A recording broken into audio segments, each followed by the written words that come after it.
Tunjangan Hari Raya atau THR bagi para abdi negara sudah cair, namun berbeda bagi para buruh.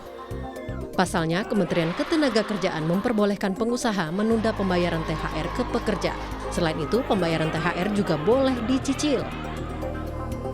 Menteri Ketenagakerjaan Ida Fauziah telah menerbitkan surat edaran tentang pelaksanaan pemberian tunjangan Hari Raya keagamaan tahun 2020 di perusahaan dalam masa pandemi COVID-19. Perusahaan yang tidak mampu membayar THR tepat waktu diberikan dua opsi. Pertama, pembayaran THR secara bertahap bagi perusahaan yang tak mampu membayar penuh alias dicicil. Kedua, perusahaan yang tidak mampu membayarkan THR sama sekali diperbolehkan untuk menunda pembayaran hingga waktu yang disepakati.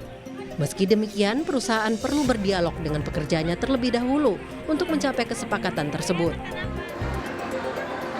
Sementara itu, Konfederasi Serikat Pekerja Seluruh Indonesia (KSPSI) meminta Menteri Tenaga Kerja untuk meninjau ulang kebijakan THR tersebut. Presiden KSPSI Andi Gani Nenawea menyatakan perusahaan dapat sengaja menunda pembayaran THR dengan alasan pandemi corona. Selain itu, kebijakan pembayaran THR secara dicicil dapat menambah kesulitan pekerja saat ini. Meski memberikan dua opsi ke pengusaha, pemerintah tetap mewajibkan pengusaha membayar THR pekerja. Jika tidak, akan dijatuhkan sanksi.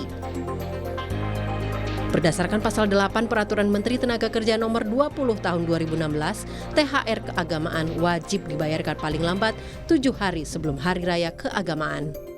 Bila THR tidak dibayar, maka sanksi akan dikenakan ke para pengusaha atau perusahaan, yakni berupa teguran tertulis dengan batas waktu kewajiban pembayaran dalam 3 hari sejak menerima sanksi.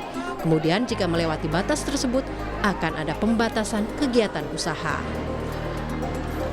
Tim Liputan, Kompas TV.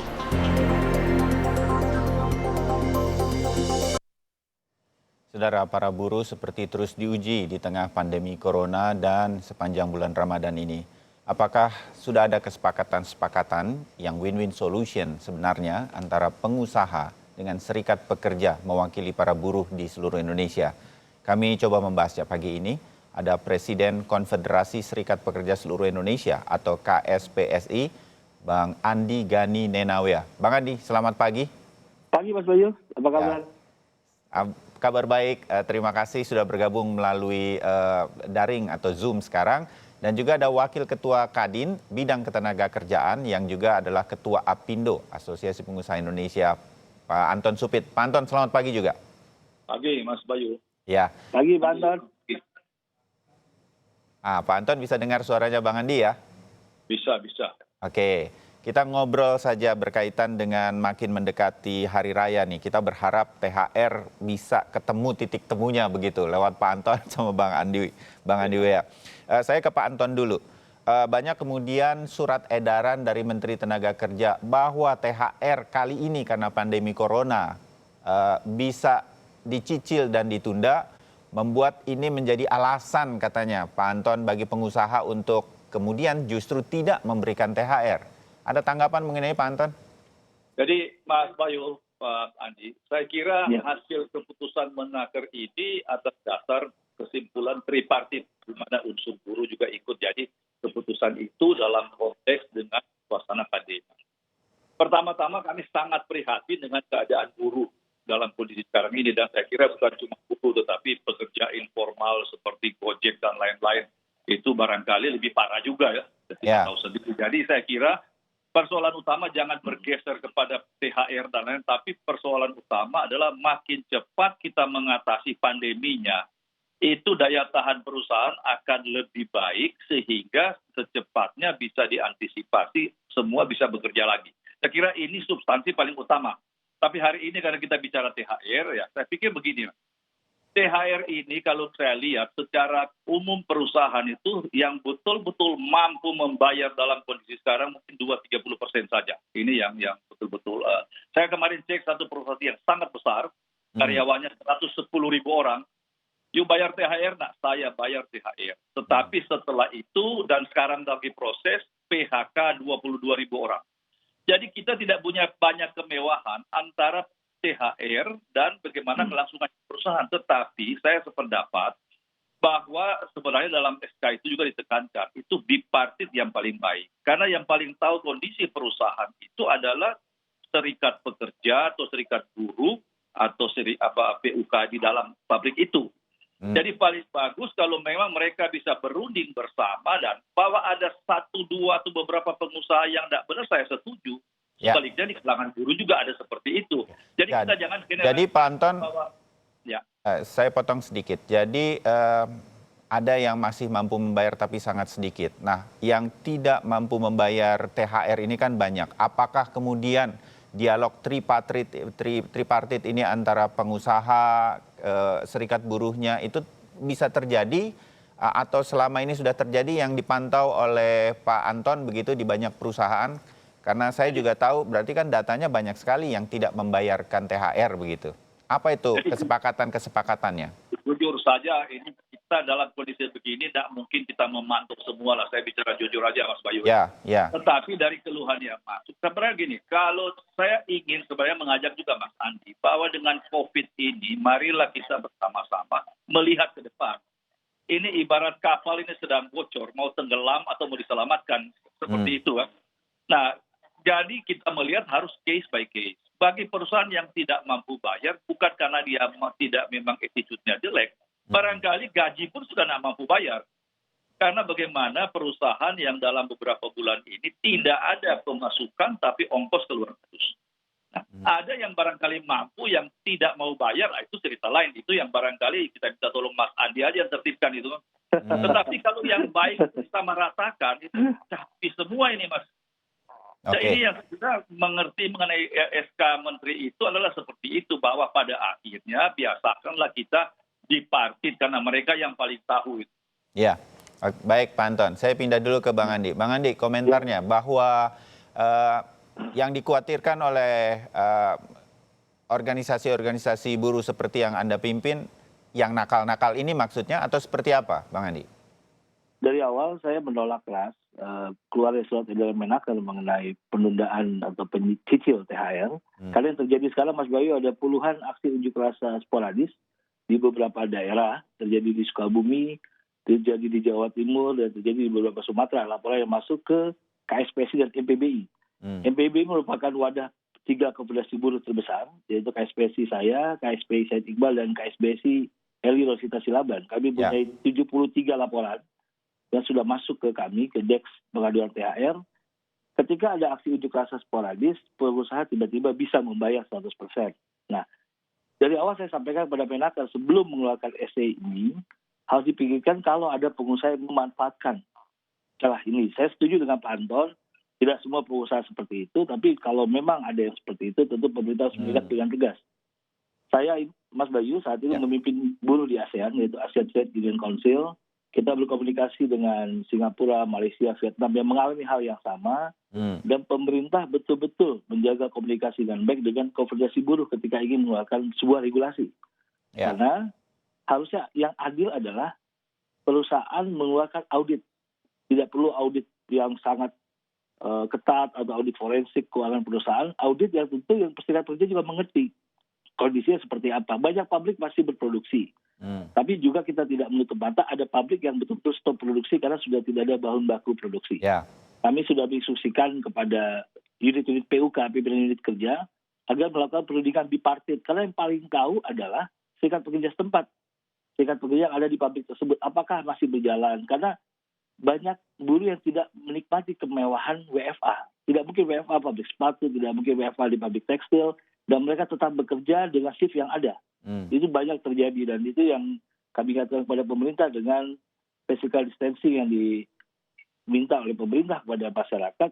Banyak pabrik yang masih terus berproduksi. Nah, pertanyaan saya adalah ketika pabrik masih berproduksi tapi mereka mencicil THR, ini menjadi pertanyaan besar buat kami. Seperti itu, Mas. Jadi pertanyaannya tuh di situ.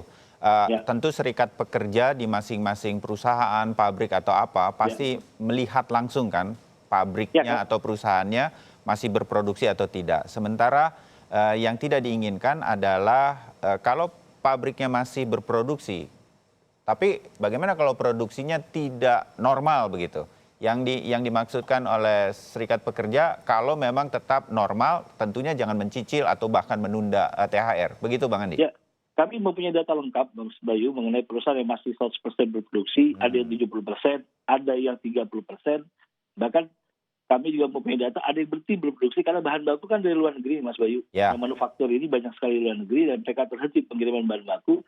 Tentu kami menyampaikan kepada PUK kami agar perundingan bipartit di tingkat bipartit itu kan hanya serikat pekerja setempat dengan pengusahanya.